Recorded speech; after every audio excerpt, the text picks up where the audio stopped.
This is the Grace United Church of Christ weekly events, where the Reverend Melanie Seaton is our senior pastor. Here are our upcoming events. On Thursday at 7 p.m. is Thursday Night Bible Study. We are currently studying the Gospel of Luke. Remember, it's at 7 p.m. Hope to see you there.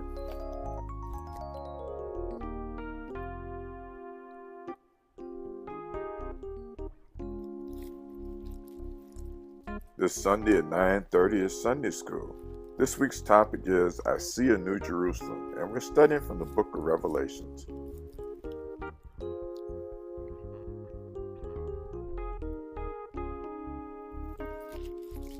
At 11 p.m. is our Sunday worship service.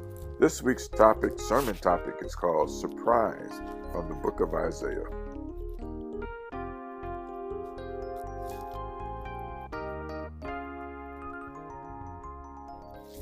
That's it for this week. Have a blessed weekend. Good evening. And once again, it is so awesome to be able to be in God's house. I've had a wonderful new member class. You know, anytime we can bring in a new member, it's an awesome experience. So amen. Tonight, our last night, before taking a little break, we're going to cover the last two lessons in our text, the Gospel of Luke. And the first one is Christ's sacrifice, beginning on 102. And then we're going to move into seeing Jesus. I mentioned that whole thing we talked about last week about, Jesus is coming in grace, his Holy Spirit and covenant. How will we know? that was something. Amen. So, let's start with this before we pray. Is there a difference between sacrifice and making a commitment? Yeah. Okay. Can you tell me how? Well, a sacrifice usually is always, there's a cost involved. And a commitment, you just have to be responsible and have the passion to do.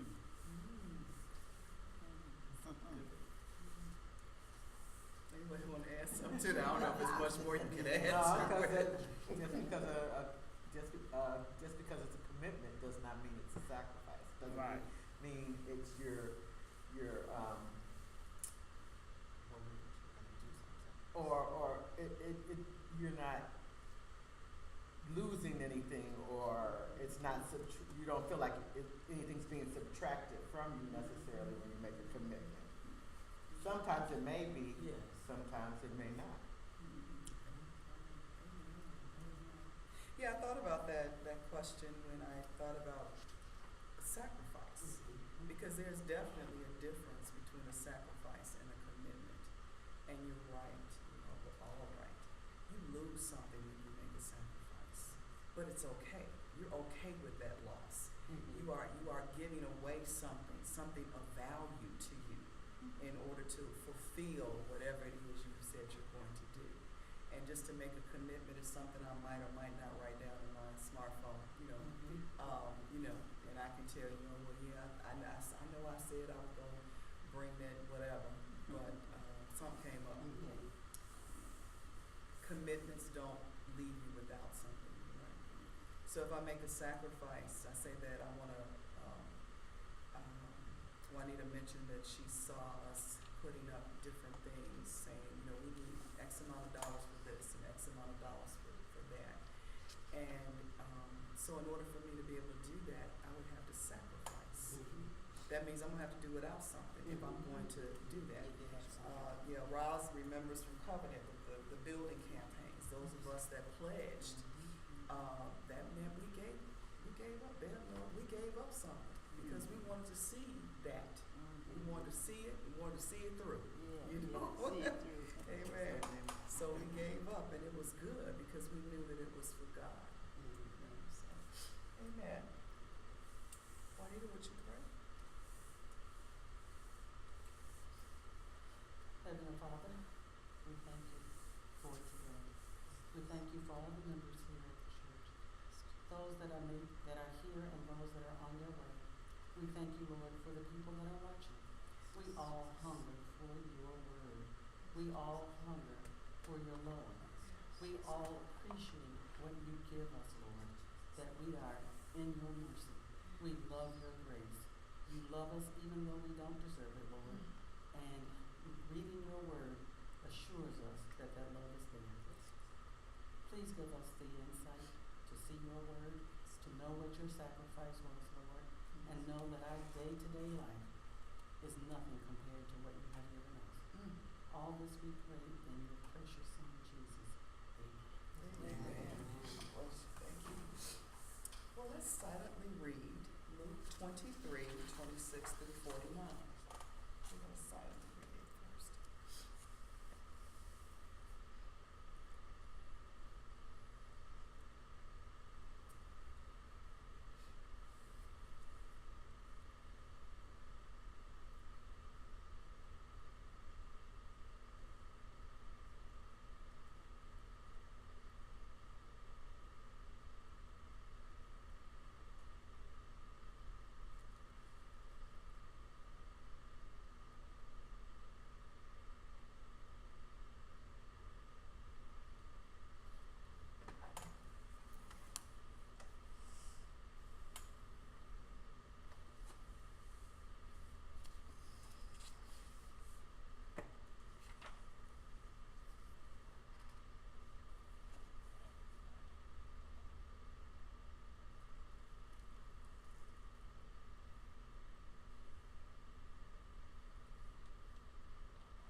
What's happening here?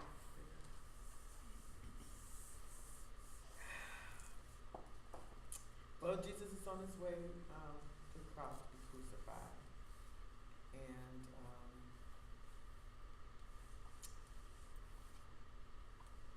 Simon, after he could no longer carried his cross. The two thieves that were nailed beside him, that were going to be crucified besides him, we're having a little dialogue on, you're the king of the Jews, you the Christ, come on, save you and save us too,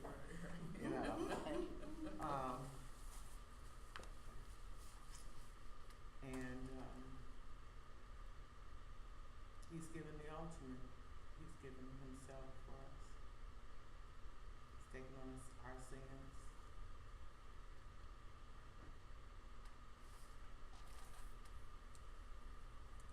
We can never make that. I'm sorry, Jesus. We could never make that kind of commitment. It wouldn't mean anything if we did. But something should be evident in our walk. Our walk should show some semblance of sacrifice. No, we couldn't do the same thing that Jesus did because that was his cross to bear. But we are to take up our crosses. So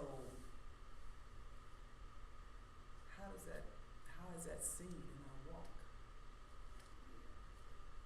And you know what? And Jesus, his commitment was from birth. So he stayed committed 30 plus years. And that's why what we have to do is, he was committed to making the sacrifice. And what we do is we can't even, we don't even keep our responsibility for days. So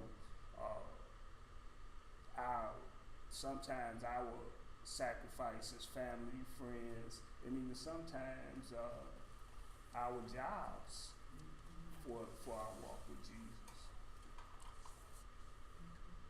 So a willingness to walk away from important things or things that other people might deem Or things we believe that the world tells us is Are important, important. that's important, Or fun, you know.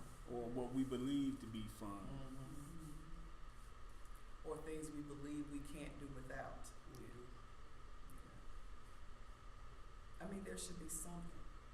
I'm not going to ask anybody to tell anything, but I just really want us to ponder that. What sacrifices am I making that really exemplify my Christian walk? So let's move on to question 1 for exploration, under exploration, page 104. Why was Jesus' sacrifice necessary to restore the relationship between God and man?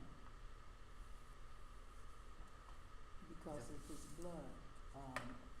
The sacrifice blood had to be shed, and doing it with the doves and the goats and stuff, really, to me that was sort of like, I'm gonna give you this to do and see if you do this. And they couldn't even always get that done the right way. They started at some point buying the doves and things once they get there, instead of really putting some effort into it. And I think sometimes now people think if they come to church and put some money in there, that okay, that's it, I'm good to go now. But I think God had to use Jesus Christ, the real blood, to say, okay, that didn't work, I'm going to do this and see how that works. And we still haven't gotten it right yet. No. Because sin separates us from God, and we needed an advocate. We needed somebody to go, to be sitting there at the right hand with the Father. Yeah, I know, I see what they're doing, but but my blood. Right. But my blood, because they're going to be all right because of my blood. And I thought that my idea was, with the animals, you can sacrifice an animal. An animal is not human. So to sacrifice an animal, I can still go back to doing what I'm doing. But when you sacrifice a human in place to save you, that has more significance. That he gave his life for me, just like we honor our veterans. They gave their life for us to have freedom, and we're here doing what we do. Yeah. And weren't they able to eat the sacrifice? They cooked it and sat there and ate it. Some went to the Levites, because they were supposed to be taken care of. But they also were able, if I remember. Right.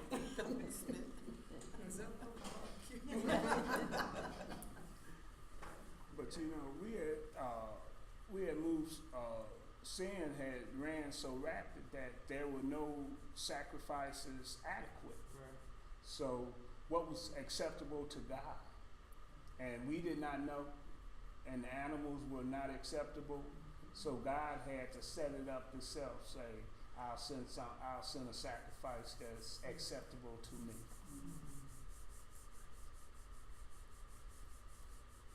God's plan is to bring us back to Eden. I love how, oh my God, I can't think of his name. It'll come back to me. The singer, the song is called Back to Eden. Yeah. Donald Lawrence. Donald Lawrence, thank you. That's the plan, to bring us back to Eden. We were there, and we lost that privilege. And so everything that has happened over all of these many, many, many centuries has been about bringing us back. So number 4, What was the significance of the torn curtain in the temple leading into the Holy of Holies at the time of Christ's death? You were in Sunday school, didn't you? Then now we can, right, we don't have to let the priest go and pray for you. It's like, phew, come on in, y'all. Kneel down, pray for yourself. Let me know what you got. You know what you want, but you know, that. But you know, I was watching something on TV. It's this program called Father Brown. I don't know if you watch it. It's a British thing, and it always amazes me how they kiss the hand of bishop, however, whatever level up that is,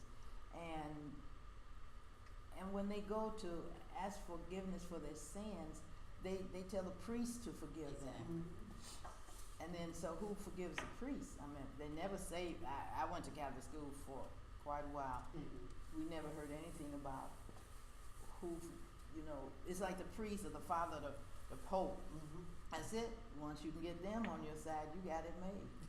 And I always wondered, you know, about that. You kissing the hand of some man, and that's supposed to save you.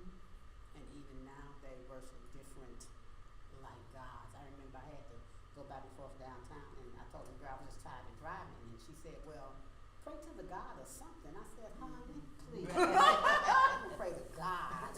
You know, like Saint Joseph, pray to Saint Joseph, different stuff like that. Yeah, I said, saints. really? Because she was Catholic. Right. Oh, thank you. Yeah, he'd be able to give us a good introduction to it. Yeah, so the Holy of Holies, the curtain was torn. So we don't have to do that anymore. I don't think we all have the same. I know the Catholic tradition is a little different than ours. They must have missed it. Yeah, exactly. They stopped reading it. Yeah, they stopped.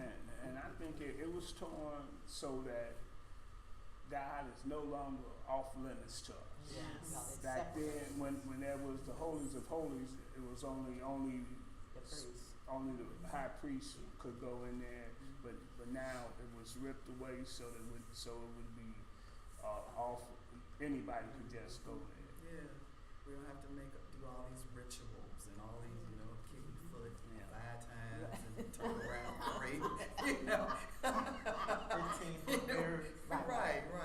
All these rituals, I can go right to the Lord just as I am. Yeah. Just as I am. I don't have to be on the outer court. Right. I can go through there. And wherever you are, you can go. Wherever I am, amen. Wherever I am, yes, definitely. So we know the spiritual, physical, and medical benefits of the freedom of forgiveness. But why is it so hard to do? And can somebody explain those terms, the spiritual, physical, and medical benefits of forgiveness? Or any other part you want to add to it?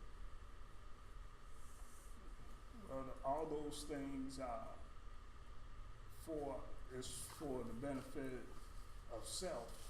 When you forgive, it's it's for our own benefit. It's good for our soul, our health, all of those things. Because if we don't, the person that we refuse to forgive, they don't care one way or the other. I believe that our spirit is not meant to be bound. It's supposed to be free. And you can't be free if you're forever wallowing in the guilt. I'm not good enough. I can't do it. I can't move forward because I'm always looking back at what I have done. And so physically, spiritually, you need to be free. Physically, it bounds you down if you're always worried about what you have done. And medical, it just affects everything in your body because your equilibrium is off, right? And so, Tense. you grind your teeth. Right. Not Put you in a smiling. feeling of depression. Yeah, Or absolutely. sadness if it's not depression. It's just, I find sometimes I say, okay, there's a particular person that has caused some heartache and pain and everything to my family. And I said, okay, I'm going to forgive him. and I pray to forgive them. Mm-hmm. And I feel better about it. About 2-3 days later, I said, you know, Lord, that didn't really take, cause I still had that it's coming back, that feeling. You know, something I'll see or hear or do, and it, I thought, when am I ever gonna really, how do you know you have really forgiven somebody? I guess when it doesn't affect you anymore. You know, the enemy is always gonna try to cuss them out. And I just think that, you know, if you want to be Christ-like, not only you have being able to forgive is a requirement.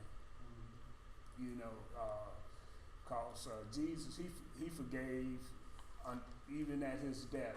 He asked, he forgave the people, and all through the Bible, that's it stresses forgiveness. And it is a requirement, however, we are these human beings who fall short of everything. And so we can purpose in our mind, like for instance, every day I purpose to go on a diet by lunchtime. All bets are off, you know. But you want to we want to forgive, but we don't want this thing hanging over us, you know. And sometimes people don't know how. They don't know to turn to the Lord because it's so you know, people ruin their life. Oh girl, I don't trust no man because, you know, when I was 12 years old and now they're 45, let that go, you know. And it's easy for us to say because it didn't happen to us. But yeah, it'll kill you. And so like Ross said, like you just said, we have the best intentions. We know that we are required to do that. We know that that is a part of this journey because Jesus modeled that for us. But the minute we do, something happens and we're right back there. And that's the second part of this. But why is it so hard to do? We know that it benefits us. We know that it will keep us healthy. You know, we are not in bondage. We're free, but we still have a difficult time doing it. So that's the question. Why is forgiveness so hard? Could it be that in some way God, trying to forgive people and everything, that it's a way God has of drawing you back to Him? Because, okay, God, me and you got this, you know? And then you drift away from it. And then God, I think it's a way that He brings you back and makes you try one more time. And, you know, because if you didn't really forgive them and you just say, oh, well, I tried and I can't do that, then there'd be no reason to start to pray over to God, pray to God again. Okay, Lord, I know I said I was, and then I tried, but help me one more time, see if it'll last a little longer this time. I think a lot of times initially it's because we think more highly of ourselves than we ought to. I mean, we think we're looking at it like, why would they do it to me? How could they do this to me? What did they do to Jesus? I mean, we need to look at, in all of our experiences, we may need to look at them under the same lens. How did they treat Jesus? You know, if they could do it to Jesus, who are you? And I think another thing it's so hard to forgive because you know, even if you forgive them for that one incident, they're going to come back and do something. Go try it again. You already know. But then when you look at it from God and Jesus' point of view, when He forgives us for our sins, we go back and do it Exactly. again. So how are we going to look at other people right. through a different lens? Because we always think, well, what we did wasn't as bad as what Bad as what we do. I mean, He's God. I mean, He can do it. Right. And that might be the way to forgive. Look back over your life. Yes, sir. And see what you've been doing. And say, okay, Lord, I got you. Last hour. And the greatest issue is pride. Exactly. Yeah, that goes back to what Bev said. What did I do to deserve this? You know, why me? You know, yeah, so forgiveness is hard, but it does keep us coming back. So you kind of saying it's like a divine setup almost. I'm not sure, but that's a good way to think of it. I hadn't thought about it like that. God knows that you're not going to do it right, so you're just going to keep on coming back, first keep on time, coming right. back. He gives At you least that we hope, option. Yeah, you know. that option to come on back. Exactly. Our pride, and then we assume they're going to do it again. So it makes us hard. It makes it hard because we can't get beyond their humanness. So we figure I'm not forgiving them because they're going to do this again. I was recently telling someone who said they were really struggling with this whole forgiveness thing because of something someone did to them. That seems like every time they forgive them, they do something else. And so I said, well, could it be that you have some unfair expectations of your forgiveness? You know, you're forgiving him, but he didn't say, I accept it, or I want it, or I think I did anything wrong. You know that you need to release this because you know that it is not good for you to hold on to it. It is not the Christian thing to do. But I think you also have some unfair expectations of this person. And so, of course, because you feel, well, I forgave you. Right. Now you owe me. Now you owe me. Right? Well, that person don't know that. I didn't know it came with a condition. Yeah, exactly. And you use the word unfair, but you know, it could be unrealistic Yeah. for some of our expectations. Absolutely. You know, that's just like some people they were raised. If you were raised to be a thief, your father was a thief, your brother was a thief, your grandfather was a thief. Basically, what you know is to be a thief. So sometimes it's just unreal to believe that a person could be something that he is not. You're just deep. Deep. Just deep. You wake up with a heavy. But that is true, right? They don't have the capacity to be anything other than what they are. Or they're just not at a place in their journey where you are. So again, it's unrealistic Yeah. to have those expectations. So forgiveness is really for us. That's it. Yeah. It's for But us. you can't. Yeah, it's for I us. think I heard one time it's like drinking poison and expect the other person to die. Don't write that down. Whereas drinking poison and expecting the other person to die. Lord have mercy. Yeah. Love it. So let's go on to inspiration.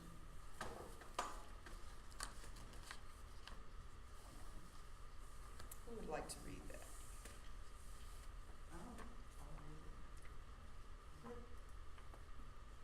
The king looked at the Prince of Light.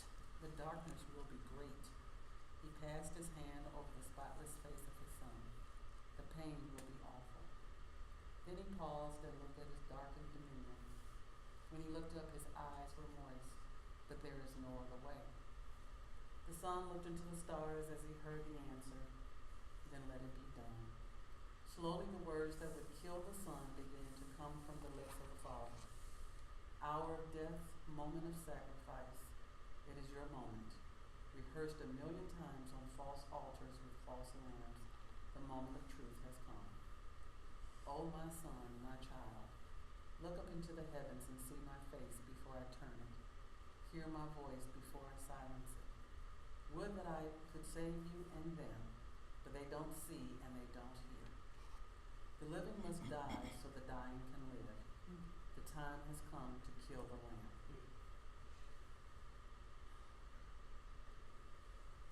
God must have wept as he performed his task. Every lie, every lure, every act done in the shadows was in that cup. Slowly, hideously, they were absorbed into the body of the Son, the final act of incarnation. The throne room is dark and cavernous. The eyes of the king are closed. He is resting. In his dream, he is in the garden. The cool of the evening floats across the river as the three walk. They speak of the garden, of how it is, of how it will be. Father, the son begins. The king replays the word again. Father, Father. The word was a flower, petal, delicate, yet so easily crushed. Oh, how he longed for his children to call him father again. A noise snaps him from his dream. He opens his eyes and sees a transcendent figure gleaming in the doorway. It is finished, Father. I have come home. Yeah, yes. Give you goosebumps. Yeah, it does. It does. Max is good. Yes. I mean, you're there. Yes, You are yes. there. So number 7 says, why is it important to accept Christ's sacrifice on our behalf? Why is it important to accept Christ's sacrifice? It sort of means that you have to believe what Jesus did, and believe he did it for us, and believe that's the only way we will have salvation.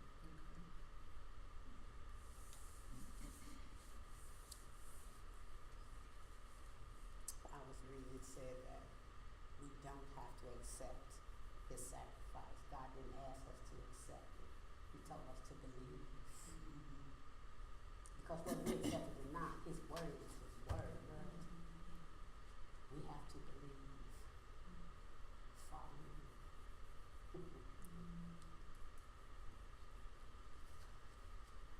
And so, there's a lot of people not following him. They don't believe. What happens when a person doesn't accept that the sacrifice was for them? If they die before they accept, they're going to hell. They're lost. Yes, Yeah. No connection with They have no hope. God. All the life, I mean, they're alive, but they have no life. But the hard part is, they think they do. So many of, maybe not everybody in every situation, but, if they don't believe, and they say there's nothing to believe, then they figure, That abundance, they don't know the abundance. That's all. They don't know the abundance. I think they That show you us have in one Christ. face, but when they're by themselves, they know how miserable they are.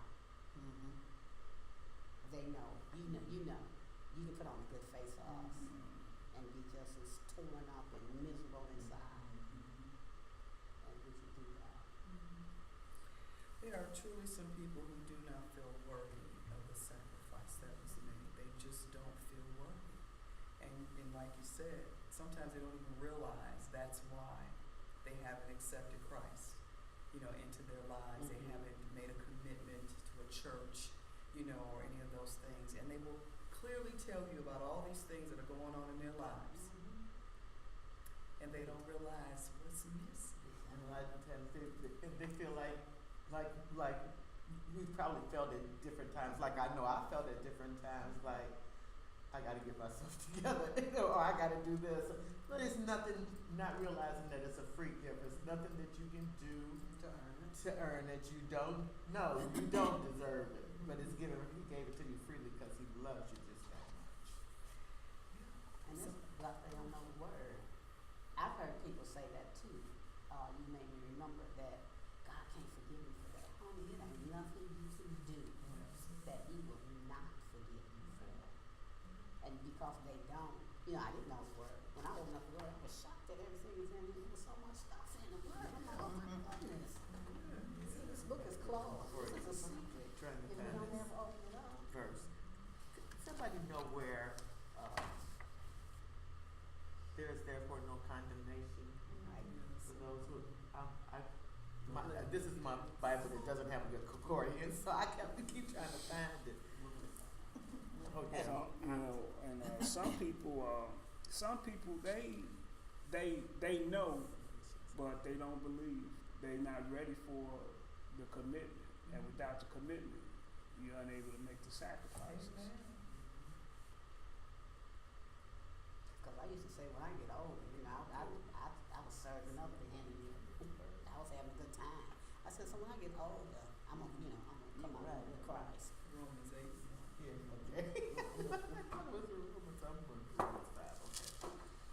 And so maybe they're just waiting. Yeah. But sometimes you don't live to get home. Exactly. I was told that. Yeah. This one's not you kidding. Right. So, the prayer for us needs to be that God will show us somebody who needs to know about the saving grace of the cross and give us the words to use. You know, some people you have to be gentle with. You know, some people you gotta be like I told this young lady who told me the same story about 3 times. Same story, verbatim. I said, girl, the first time you told me, I told you you need Jesus.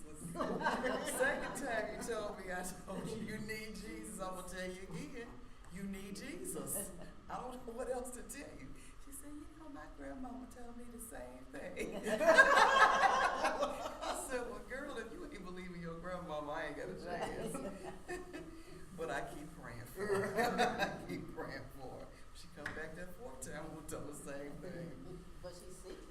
Yeah, she is. She really You is. know, I heard this song one time, this little white guy that made it. He said if it takes 15 people to bring you to Christ, what number are you? You know what? Jesus is just too much. Because actually that takes us into our next lesson, our last lesson. Because what I would like for you to do, just, you know, a couple minutes, make a list of people or situations that brought you to Christ. And if you would like to share, you can. You know, I know my grandparents. My grandfather was a bishop, and they lived in a 2-bedroom house, and we would go over there in the summertime, and they'd be on their knees in this little room. And I know that they prayed for me. But I also know, now I went to church. I took my kids to church. My daughter got saved. She called me every Sunday, Mom, you going to church? Mom, you going to church? I couldn't wait till she called me when I did go. So, yeah, between my grandparents and whoever else was praying, and my daughter, you know.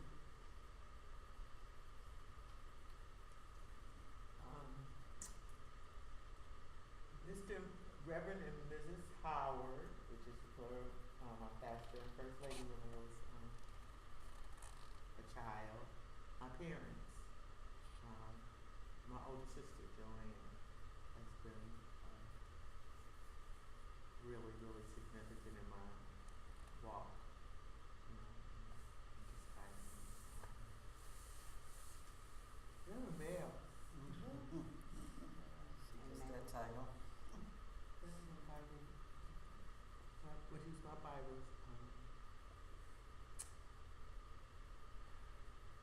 study teacher, you know, she had a significant impact on my life, and that's what I'm here to say. You know what? When last week when we read about the prodigal son, that's Yes. what my life, as the King James version said, when you live a riotous life and you come to yourself. That's what for myself and a lot of folks I know, we just came to ourselves, because I know some myself and a lot of people I know, our lives was not shining, nothing pristine about it at all. And now we live a much different way. Isn't that an amazing feeling when you just come to yourself? Yeah. You just wake up and you realize you ain't doing, you haven't done what you was doing for a while, you know? I mean, I was sharing with someone when I stopped smoking, and I didn't realize after a while, I was like, I don't smoke anymore. You know, when I put that Jack Daniels down. So those two went together. Yes, they did. For me, like everybody else, had always been in church. But I really need to say that the students I taught really brought me to Christ. And it was because initially as a young teacher, I thought because I wasn't that far and it wasn't that much of a difference in age. You know, I knew everything they knew. I did the same dances they did. I had all the answers. You know, they'd come to me with something I knew, you know. And then, of course, as that gap started widening, I didn't always know the answers, but God bless, but I didn't know it was God. Mm-hmm. But I was able to give some wisdom, some kind of way. And then something happened. I didn't have any answers. I couldn't relate to some of the things that they were going to. It was things that just tore my heart out. I didn't understand what it meant to have your uncle creeping in your room at night. I didn't know what it meant to have somebody shot in front of you. I didn't understand those kind of things. But I knew I had to still be a beacon, a light some kind of way. And I had started going back to church, but I went back with a hunger because I needed to be able to say something. And that's when I decided I still don't know nothing, but I know how to pray. And I began to pray in the public school with my students. I would ask them, you know, I don't know what to tell you, but I know somebody that can protect you when you leave me, you know? And then we began to pray out loud with everybody, you know? And then I took it from one school to the next school. And then when I became a principal, I said, oh my goodness, my job, you know? We stand in the middle of the hall and pray. We don't care. You know, parents will come up and join us, you know. Or if you don't, you just wait till we finish. So my students brought me to the Lord.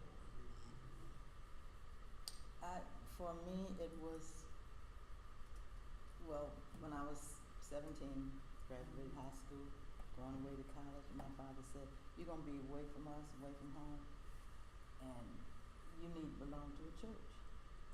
Okay. You know, so I knew my aunt belonged to some church, and I caught y'all know how old I am, I caught the streetcar to get over, you know, to that. And I thought being religious and going to church was the choir you ran, the dinner you go to somebody's house after church, and that was just church. I went away to college, came home, and I went to church in the when I was living on campus. And I was just going along. So this is all that I did, and I thought I'm really a Christian. I am I got this together now. I know how to learn how to pray. At that time I was praying without crying. I guess I was just saying words. Things went on, and so finally I started, got a divorce. I traveled around this world, and I partied in every city I went to, and I was just, I thought living and enjoying it. And one day, I had an assistant, and she said, I brought this Bible for you. I said, oh, okay, So she gave it to me, and I started reading it. Well, when I was younger, I used to say I loved the dancing because I thought I shouldn't. I said, I'm going to read the Bible until it tells me I can or cannot dance. Well, I did that for a while, and I thought, oh, it's not going to say anything about that. So I went on back to dancing. But, because I grew up in a time where, oh, God, if you pat your foot to music, that's just the worst thing in the world. But anyway, I went on, and she gave me the Bible. This was right before I retired, so I had to be about 60. And I started reading it.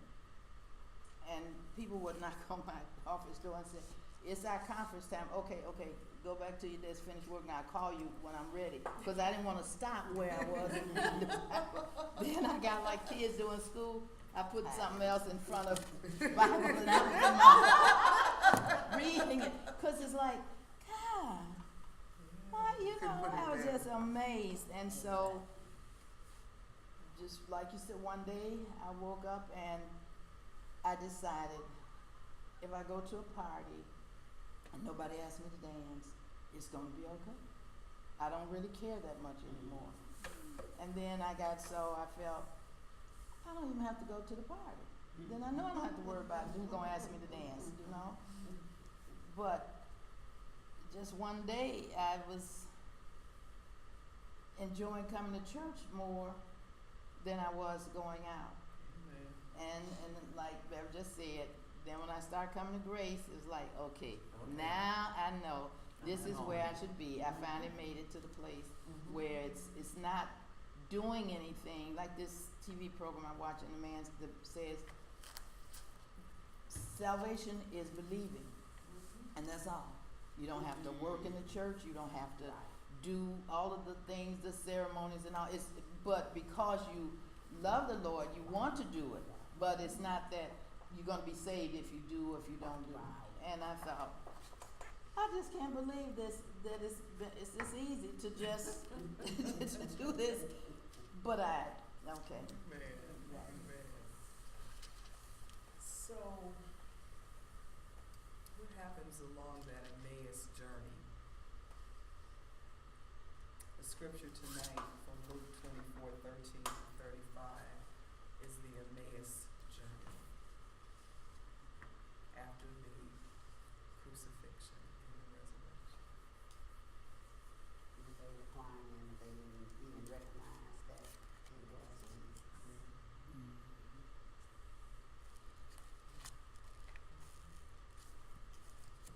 They didn't recognize Right. Jesus.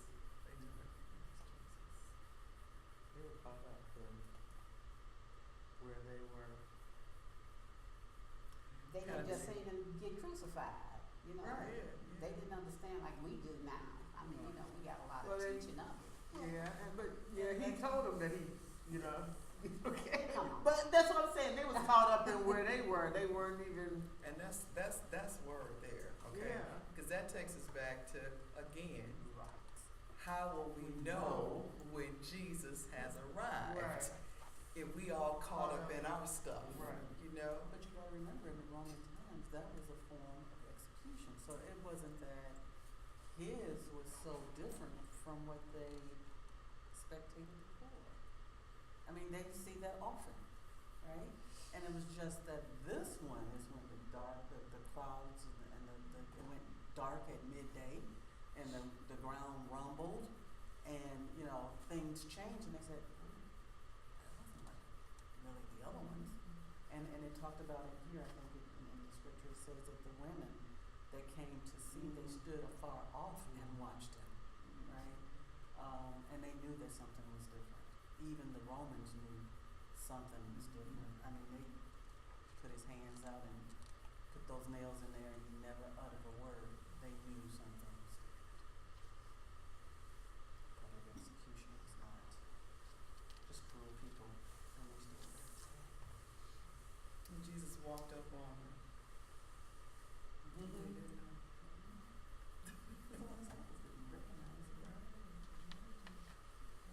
I remember when I was not saved, probably 2 weeks before I got saved, I could feel something, but I didn't know what it was. And I asked this girl who was a minister, I said, how do you know when Jesus is speaking to you? And she was trying to explain it to me, but I couldn't catch on. She said, you'll know his voice. How will I know his voice? But when he did, after he gone ahead and tripped me down and threw me down, he said, okay. I recognize his voice. But before, I tell people this all the time, they say, well, as good as God is, and people should just grab a hold, they don't know. They don't have a clue who he is. They mix up working in the church or These being ain't folks that's involved. in the church.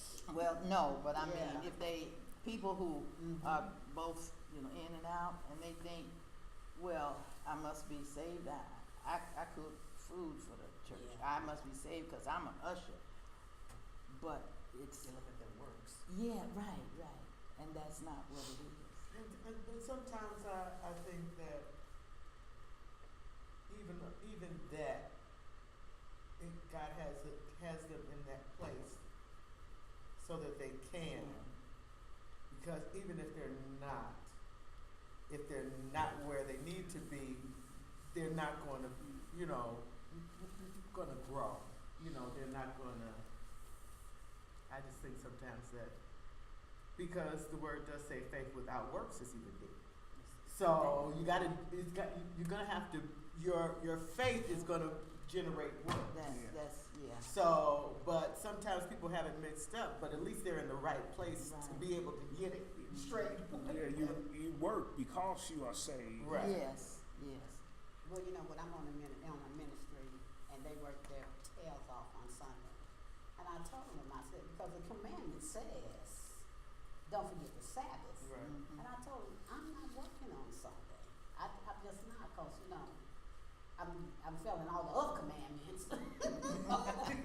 In some kind of way. Right. One that I got a little, you know, and they work, they don't get in the sanctuary. I said, I'm going to Sunday school on this, you know, and I said, y'all got to give up that Martha thing and let it go. Yeah. Yeah, you gotta have some Marys and some Marthas. You do, We but have you to gotta- have that, but I But you remember I gotta told have you the all right that balance.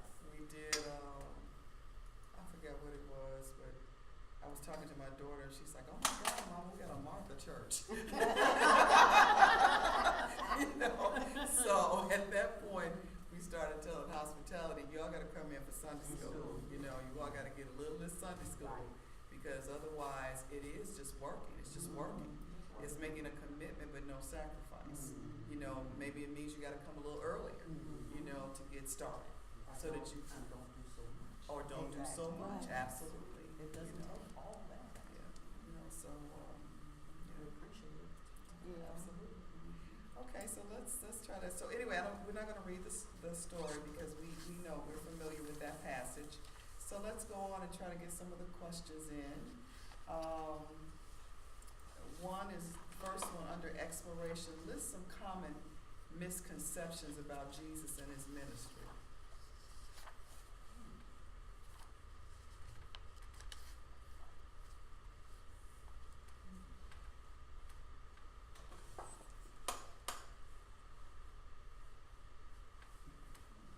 You probably just talked about one. That all you're supposed to do is work. You're just supposed to just work your tongue out, you know. Or that you have to be good enough to be saved. That's a misconception. Yeah, absolutely. That you can never say no. You always gotta say yes. Anything somebody asks you, you're a Christian. You know. You're not supposed to show any anger or Mhm. Okay. oh, you're a deacon at training, you got mad? Really? What does it got to do with the praise team? Right. You know? But in that walk, you always have that other voice to say, don't do it. And I hear it more and more, don't do that. It's not even worth it. And it's just amazing. I thank you so much. How you changed my late life. It's just amazing. It's amazing. I think sometimes people think you can buy your way into heaven by there was this thing on the radio once where this preacher was selling these cloths that had been dipped in something. Reverend Ike. You could just Reverend Ike. buy, you know, you buy this and like, I don't have to do nothing else because I bought this cloth. Yeah, so I think, you know, Well, if you saw the funeral of Muhammad Ali, they kept on saying how every single day he got up and he wanted to do this and that and the other because he wanted to get into heaven. And I thought to myself, wow, did he even understand what he was reading? So we do think we can buy what we need, and it's, I don't even know you. Because he was Muslim, right? Yeah. So I don't even know what it teaches them. Yeah.